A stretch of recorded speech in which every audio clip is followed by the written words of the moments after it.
Last time हमने किया था हेलोएरीन्स में SN1 और SN2 का मैकेनिज्म और उसको स्टडी किया था। नेक्स्ट हमारे पास है, लिखें, एलिमिनेशन रिएक्शन। एलिमिनेशन रिएक्शन, या इसको आप बोल सकते हो डिहाइड्रो हेलोजिनेशन। डिहाइड्रो हेलोजिनेशन, या आप इसको बीटा एलिमिनेशन भी बोल सकते हो। बीटा एलिमिनेशन, ठीक है जी। क्या होता है इसके अंदर, देखिए समझे पहले। फॉर एग्जाम्पल आपके पास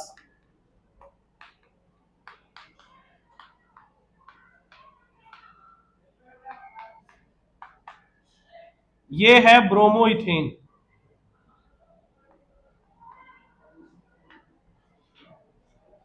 ठीक है जी।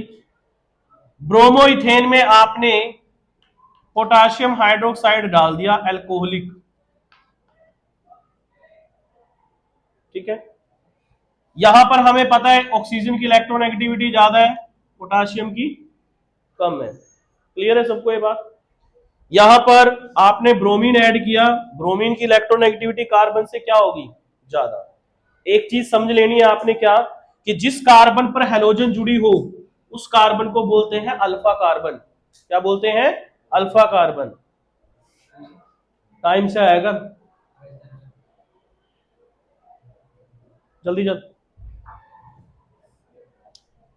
जिस कार्बन पे हेलोजन जुड़ी है दैट इज कॉल्ड अल्फा, और जिस कार्बन पे हेलोजन से नेक्स्ट कार्बन होगी, अल्फा से नेक्स्ट, उस कार्बन को बोला जाता है बीटा। क्लियर है जी। यहां पर मैंने बोला potassium positive, OH negative, that is a negative. ये OH नेगेटिव क्या करेगा, जो बीटा वाली कार्बन है उससे तो क्या लेगा, हाइड्रोजन। क्या लेगा, हाइड्रोजन। और जो पोटाशियम है वो अल्फा वाली कार्बन से क्या लेगा, ब्रोमीन। तो क्या बन जाएगा, ये बन जाएगा KBr। पोटेशियम ब्रोमीन को लेके क्या बना देगा, KBr। OH H को लेके क्या बना देगा, H2O। क्लियर है सबको। यहां पे क्या बचा, कार्बन, दो हाइड्रोजन। यहां पे क्या बचा, कार्बन और दो हाइड्रोजन। और हमें पता है कार्बन कितने बॉन्ड बनाता है, 4। तो यहां कितने बन रहे हैं, 3। तो यहां पे क्या आ जाएगा, डबल बॉन्ड, और दैट इज कॉल्ड इथीन। क्या बोलेंगे इसे, इथीन। आई बात समझ में सबको। बीटा एलिमिनेशन का मतलब है कि बीटा कार्बन से हाइड्रोजन का रिमूव हुआ। डिहाइड्रो हेलोजिनेशन का मतलब क्या है, डी का मतलब रिमूव होना, हाइड्रो का मतलब हाइड्रोजन, हेलोजन का मतलब ये।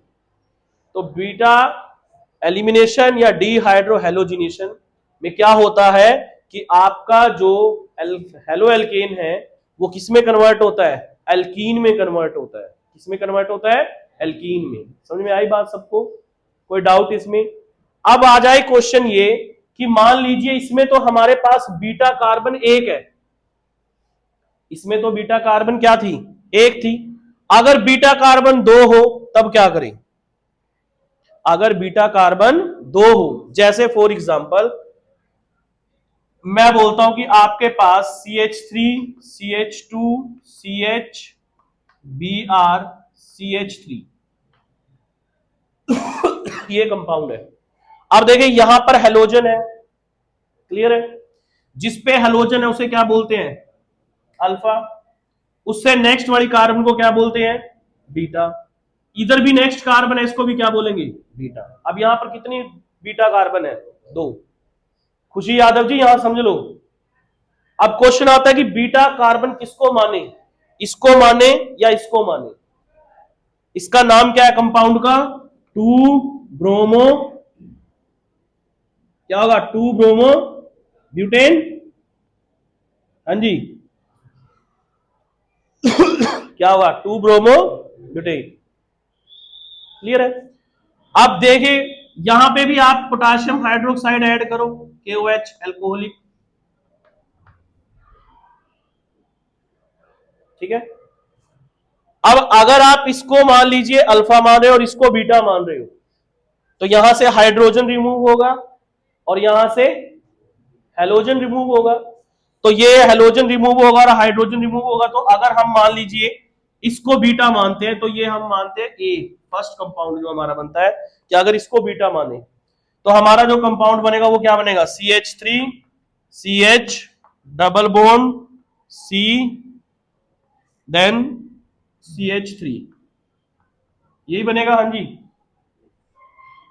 अगर आप इसको बीटा मानते हो और यहां से आपका हेलोजन रिमूव हो जाएगा, यहां से आपका हाइड्रोजन रिमूव हो जाएगा, तो इन दोनों के बीच में डबल बॉन्ड आ जाएगा। आ जाएगा या नहीं? हाँ जी, क्लियर है सबको? तो क्या बॉन्ड बना, किसका नाम क्या बन गया, ब्यूट टू ईन। क्या बन गया, ब्यूट टू ईन। क्लियर है जी? अगर फॉर एग्जाम्पल आप इसको बीटा माने, अगर हम इसको बीटा मानते हैं, तब क्या बनेगा, CH3 CH2 CH double bond CH2, ये क्या बनेगा, ब्यूट वन ईन या ब्यूटीन। अब की बार मैंने इसको बीटा मान लिया, यहां से एक हाइड्रोजन रिमूव हो गई, यहां से एक हेलोजन रिमूव हो गई। क्लियर है सबको? तो यहां पे क्या बन गया, ब्यूट वन ईन। क्लियर है भाई सबको? अब बात आती है कि कौन से को हम स्टेबल मानेंगे, ब्यूट टू इन को मानेंगे या ब्यूट वन इन को मानेंगे। हाँ जी, किसको मानेंगे? इसके लिए हमें कौन बताता है, इसके लिए आता है हमारा सेटजेफ रूल। क्या आता है, सेटजेफ रूल। आपको मैंने 11th में भी बताया था ये, अगर ध्यान हो, सेटजेफ रूल बताया था। क्या बताया था, कि अगर आपके पास क्या हो, बीटा कार्बन दो हो और हमें दो कंपाउंड मिले, तो सेटजेफ रूल क्या कहता है कि उस कंपाउंड को स्टेबल कंपाउंड माना जाएगा, उसको मेजर कंपाउंड माना जाएगा जिसके डबल बॉन्ड में हाइड्रोजन क्या होगी, कम होगी। जिसके डबल बॉन्ड में हाइड्रोजन क्या होगी, कम। अब आप देखो यहां पर डबल बॉन्ड बन रहा है इन दो कार्बन के बीच में, इनके पास कितनी हाइड्रोजन है, दो, और इनके पास कितनी है, तीन। तो ये तो क्या बनेगा आपका, स्टेबल कंपाउंड बनेगा, मोर स्टेबल।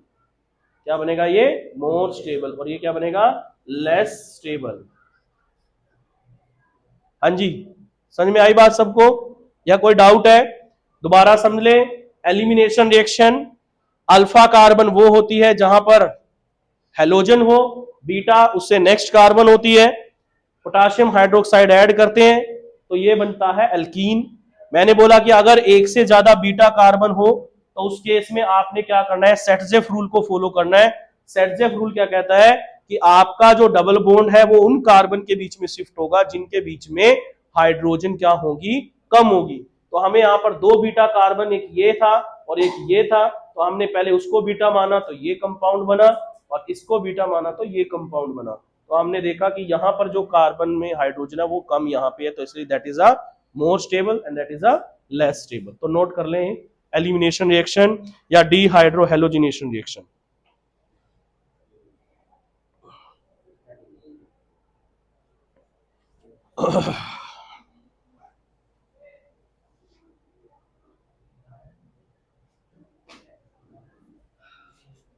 सेटजेफ रूल में लिख लेना, विच है less number of hydrogen in double bond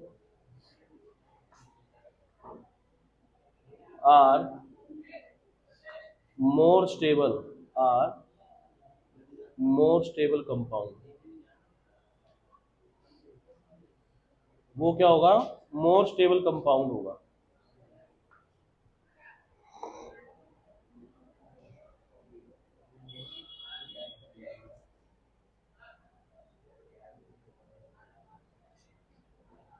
ये बोर्ड ही टेढ़ा लगता है मेरे को, है ना, क्योंकि ये लिखते भी है तो इधर जाता है।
करिए नोट। नेक्स्ट देखें भाई, देखिए आज ही चैप्टर खत्म है आपका, यूनिट ये।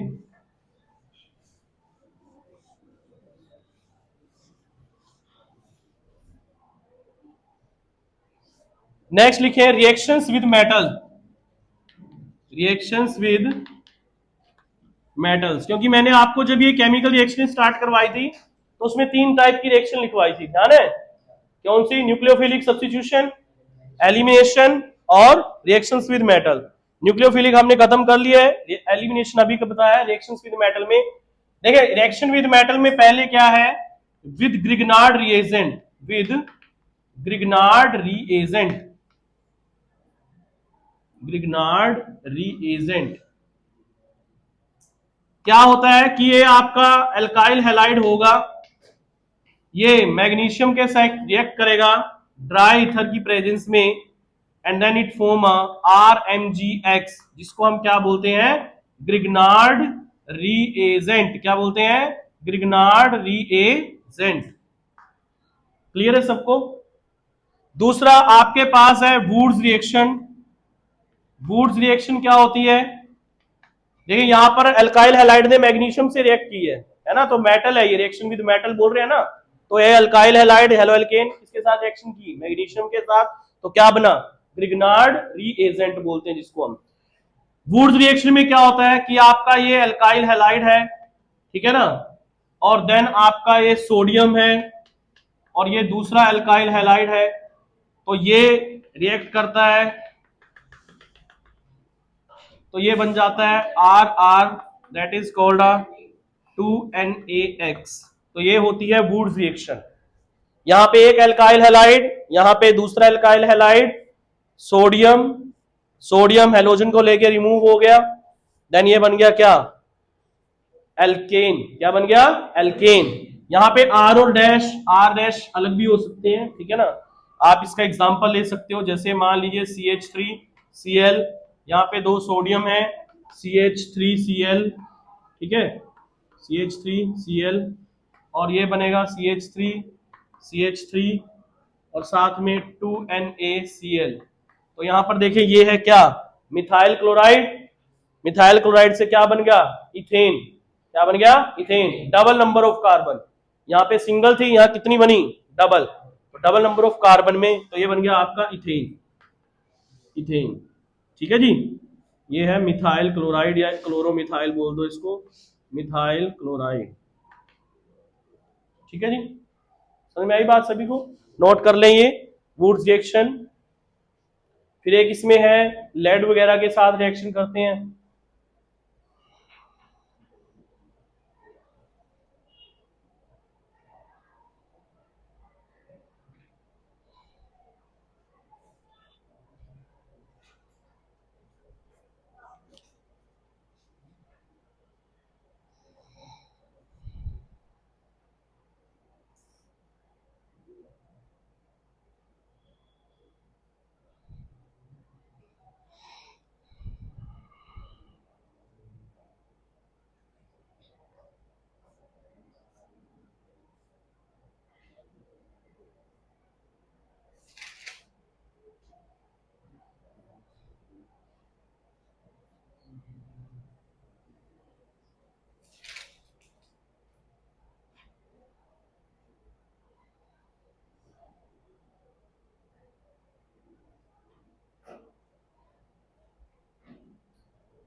कर लिया नोट।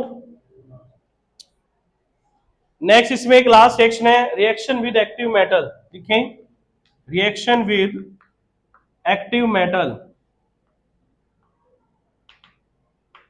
कि कुछ एक्टिव मेटल है जैसे सोडियम है या लेड है, फॉर एग्जांपल ये है CH3CH2Br, ये है आपके पास, और यहाँ पे हमने लेड ऐड कर दिया इसके अंदर, तो ये बन जाएगा CH3CH2 4Pb और साथ में 3PbBr।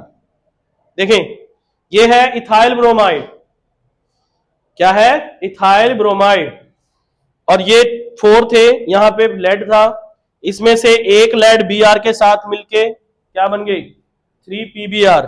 यहाँ पे 4Br थे ना, 4Pb थे, तो 3 ने तो क्या बना लिया, लेड ब्रोमाइड। यहाँ पे एक Pb बचा, वो एक Pb आपका इसके साथ चला जाएगा, ठीक है ना। तो इसको हम बोलते हैं टेट्रा इथाइल लेड। क्या बोलते हैं, टेट्रा इथाइल लेड। और इसका दूसरा नाम होता है TeL। क्या होता है, TeL। और TeL इसको हम कहा यूज करते हैं, ये होता है anti knocking agent, anti locking agent होता है ये, ठीक है ना। क्या होता है ये, anti locking agent. Anti locking agent का यार यूज हम क्या करते हैं, जो रनिंग ऑटोमोबाइल्स होते हैं ना, कार वगैरह, गाड़ी वगैरह, ठीक है ना, वहां पे जो गैसोलीन वगैरह का उसका लॉक करने के लिए वहां पे इसका यूज किया जाता है, TeL का, ठीक है जी। तो नोट कर लें ये reaction, reaction with active metals. इसी के साथ आपका ये टॉपिक कंप्लीट है, ये रिएक्शन विद मेटल्स।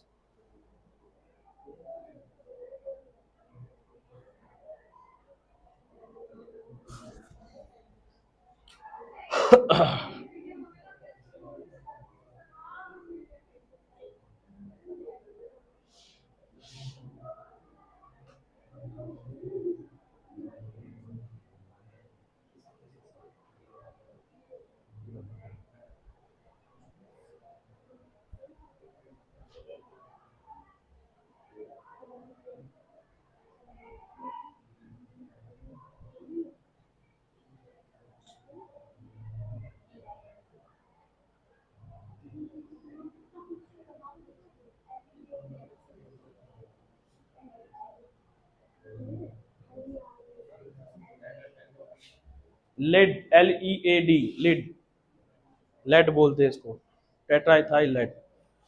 कर लिया भाई नोट सभी ने?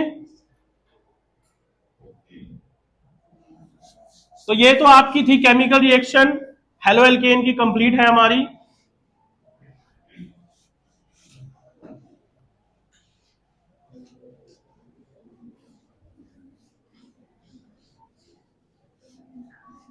नेक्स्ट देखिए भाई, chemical reactions, chemical reactions of haloarene, chemical reactions of haloarene. अब केमिकल रिएक्शन जो हेलोएरीन की है वो भी दो तरह की है। कौन कौन सी? एक तो है न्यूक्लियोफिलिक, एक तो क्या है न्यूक्लियोफिलिक, और एक है हमारे पास इलेक्ट्रोफिलिक। क्या है? इलेक्ट्रोफिलिक। क्लियर है जी? अब समझे, जो हेलोएरीन होते हैं, हेलोएरीन में क्या होता है, हेलोजन जुड़ी होती है एरोमेटिक कंपाउंड से। अब ये हेलोएरीन जो होते हैं वो न्यूक्लियोफिलिक सब्स्टिट्यूशन रिएक्शन जो करते हैं वो लेस रिएक्टिव होते हैं। हेलोएरीन्स जो होते हैं वो क्या होते हैं? Less reactive, less reactive towards nucleophilic, towards nucleophilic, कि ये जो हेलोएरीन है वो कम रिएक्शन करते हैं किससे? न्यूक्लियोफाइल से, as compare to haloalkene, as compare to haloalkane. क्यों? ये क्वेश्चन आता है, वाई? कि जो हेलोएरीन है वो लेस रिएक्टिव है towards nucleophilic as compare to haloalkane. क्यों? तो देखें, क्योंकि हमें पता है क्या कि हेलोएरीन में क्या है, हेलोजन जुड़ी हुई है, और ये क्या करता है, रेजोनेंस शो करता है। रेजोनेंस कैसे? ये आपको मैंने स्ट्रक्चर बताया भी था कि हेलोजन है, अपना इलेक्ट्रॉन यहां देगा, इस पे क्या आ जाएगा, पॉजिटिव। ये जो इलेक्ट्रॉन है वो इस तरफ चला जाएगा, यहां पे इस पे क्या आ जाएगा, यहां पे नेगेटिव। बनाए थे नहीं ये स्ट्रक्चर? है ध्यान? ध्यान है ये स्ट्रक्चर? उसके बाद फिर मैंने बताया था क्या कि ये इलेक्ट्रॉन यहां आ जाएंगे और ये इधर चला जाएगा, तो ये हमारा जो स्ट्रक्चर बन जाएगा वो इस तरह से बन जाएगा कि ये आपका यहाँ डबल बॉन्ड, यहाँ डबल बॉन्ड, और ये नेगेटिव, ये इलेक्ट्रॉन। नेक्स्ट में फिर ये इधर चला जाएगा और ये यहाँ पे आ जाएगा, फिर ये स्ट्रक्चर बन जाएगा इस तरह से, ये नेगेटिव, यहाँ पे इलेक्ट्रॉन, ये और ये। क्लियर है? दोबारा फिर वापस ये इधर चला जाएगा और ये वापस यहाँ पे चला जाएगा, तो ये बन जाएगा आपका वापस से वही कंपाउंड। क्लियर है सबको? तो रेजोनेंस शो करता है, हेलोएरीन क्या शो करता है? रेजोनेंस। रेजोनेंस की वजह से यहां पर जो कार्बन और हेलोजन का बॉन्ड जो होता है वो डबल बॉन्ड करैक्टर होता है। क्या होता है? Double bond character. और इस वजह से ये क्या होते हैं? लेस रिएक्टिव होते हैं। क्या होते हैं? Less reactive. दूसरी बात, अगर रिएक्शन करेंगे तो कहां पर होगी? अगर मान लीजिए वो रिएक्शन करते हैं तो कहां पर होगी? तो वो आप देख रहे हो जो इलेक्ट्रॉन है वो कहां कहां पे है? Ortho, para and ortho. Meta पे तो नहीं है ना कहीं पे भी? अगर इधर से करोगे ये भी ऑर्थो है, इधर से करोगे तो ये भी ऑर्थो है।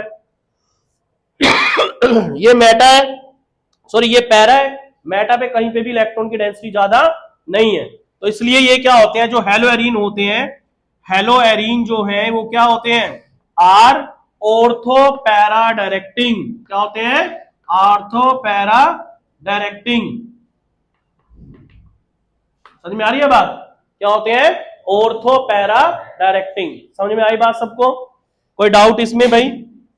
अब अगर हम बात करते हैं इलेक्ट्रोफिलिक की, तो इलेक्ट्रोफिलिक रिएक्शन हमारे पे कौन कौन सी होती है इसके अंदर देखें। इलेक्ट्रोफिलिक जो रिएक्शन होगी हमारे पे, या पहले एक आप न्यूक्लियोफिलिक ये नोट कर लें एक बार, केमिकल रिएक्शन ऑफ हेलोएरीन्स और न्यूक्लियोफिलिक, और ये लिख लें कि haloarenes are less reactive towards nucleophilic as compare to haloalkane. Why? तो लिख लेंगे due to resonance and double bond character. लिख लेंगे due to resonance, due to resonance and double bond character, double bond character. ये resonance structure बनाना है, बना सकते हो, नहीं बनाना है तो कोई दिक्कत नहीं है।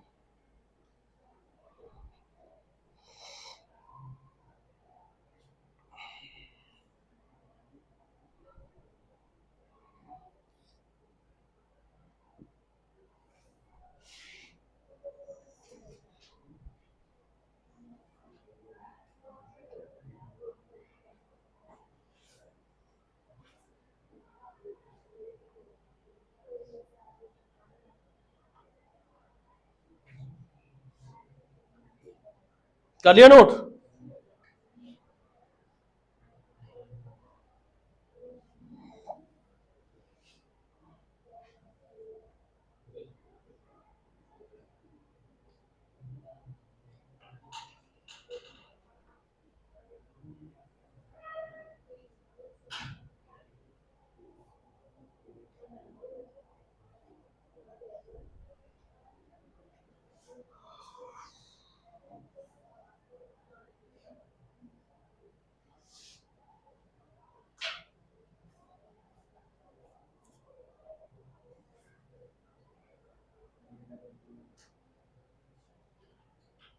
कर लिया भाई नोट?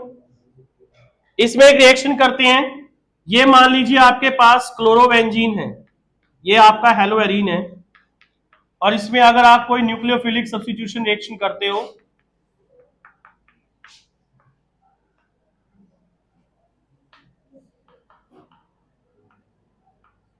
तो देखें ये पॉजिटिव, ये नेगेटिव, ये एक सोडियम इसमें से Cl को लेके क्या बना लेगा? NaCl। समझे? ये एंड सोडियम हाइड्रोक्साइड हमने ऐड किया, एक सोडियम Cl को लेके क्या बनाएगा? NaCl। यहां OH है, ठीक है ना? OH क्या करेगा? ये आपका एक सोडियम हाइड्रोजन को लेके क्या बना देगा? ये H2O। और यहां से जो एक सोडियम बचा है, ठीक है ना, और ऑक्सीजन बची है, क्योंकि दो ऑक्सीजन थे ना, ये एक, ये आपका बन जाएगा इस तरह से क्या? Sodium phenoxide. क्या बन जाएगा? Sodium phenoxide. इसको क्या बोलते हैं? सोडियम फिनऑक्साइड। दोबारा इसमें हम डाइल्यूट HCl ऐड करेंगे, ये NaCl को लेके क्या बना लेगा? NaCl, और H जड़ जाएगा यहां पे, तो क्या बन जाएगा? ये OH। क्या बन जाएगा? ये OH। और इसको क्या बोलेंगे? फिनोल। क्या बोलेंगे इसको? फिनोल। क्लियर है सबको? तो ये हेलोएरीन, इसका नाम क्या बनेगा? क्लोरोबेंजीन। क्या नाम बनेगा? क्लोरोबेंजीन। ठीक है? नोट कर लें ये रिएक्शन कि क्लोरोबेंजीन में अगर आप सोडियम हाइड्रोक्साइड ऐड करते हैं 6 to 8%, 600 केल्विन टेम्परेचर पे, 300 एटमॉस्फेरिक प्रेशर पे, तो ये सोडियम फिनोक्साइड बनाता है, देन ये फिनोल बनाता है।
थोड़ा जल्दी नोट करें भाई।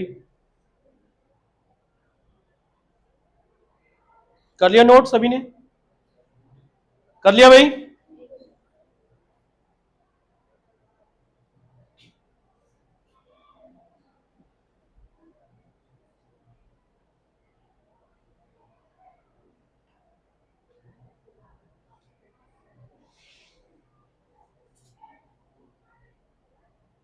यस, कर लिए सभी ने? नेक्स्ट देखें इलेक्ट्रोफिलिक रिएक्शन भाई। अभी मैंने आपको बताया कि जो हेलोएरीन है वो क्या होते हैं, ऑर्थो पैरा डायरेक्टिंग होते हैं, यानी या तो ऑर्थो पे लगेगा या फिर पैरा पे। तो पहली रिएक्शन हम इसमें कर रहे हैं हेलोजिनेशन। क्या कर रहे हैं?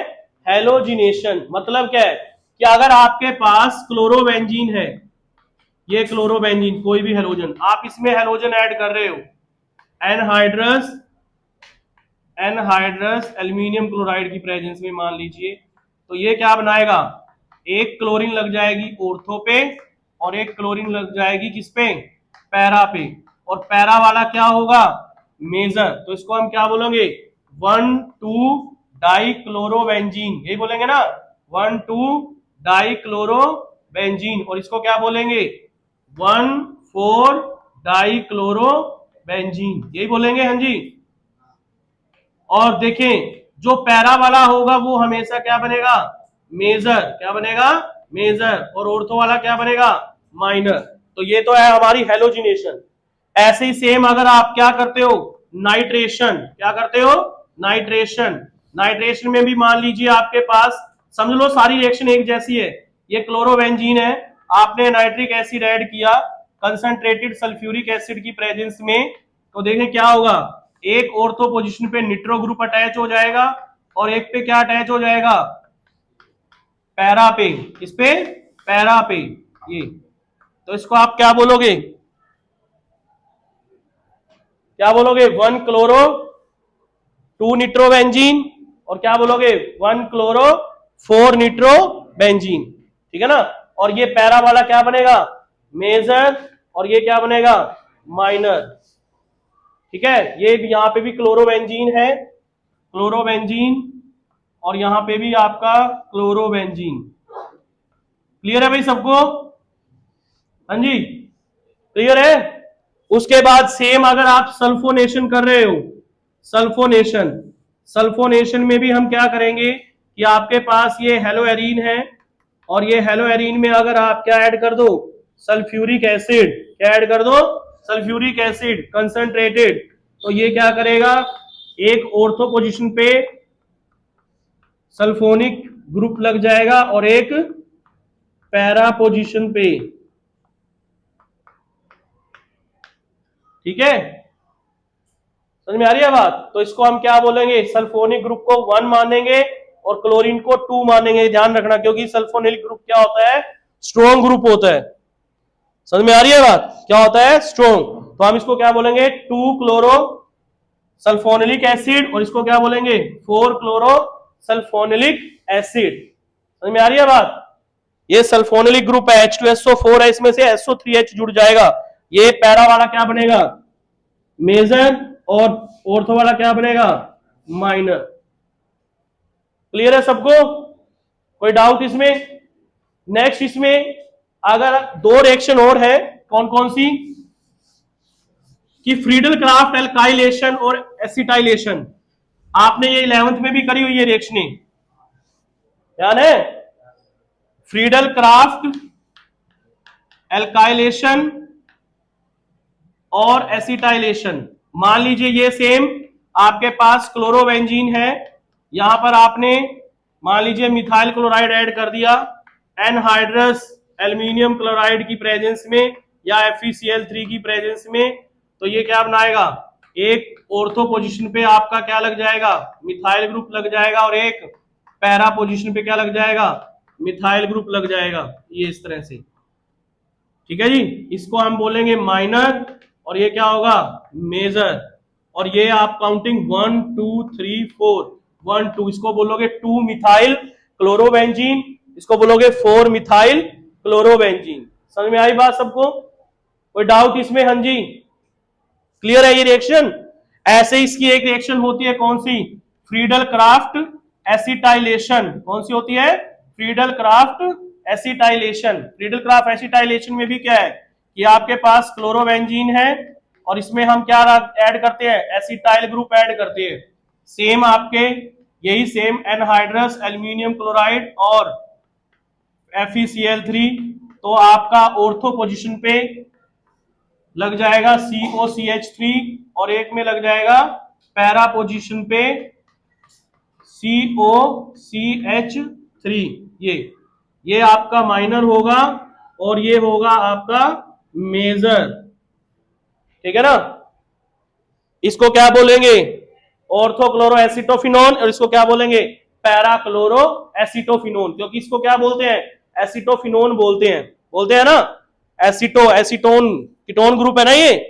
तो ये आपका माइनर, ये मेजर। तो ये आपकी रिएक्शन है कंप्लीट और आपका चैप्टर भी कंप्लीट है। यूजेस आपने कर लेने हैं, मैंने स्टार्टिंग में भी समझाए थे इनके कहां कहां यूज है।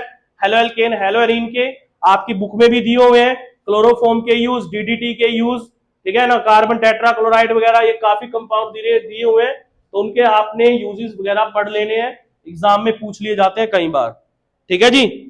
तो ये आपका चैप्टर कंप्लीट है, ये इलेक्ट्रोफिलिक सब्स्टिट्यूशन रिएक्शन नोट कर लेना, ठीक है। बाकी जिसका जो भी लेक्चर छूट गया वो मैंने डाल दिया, वो चेक कर लेना अपना। नया चैप्टर हम कल स्टार्ट करेंगे, एमाइंस, ठीक है जी।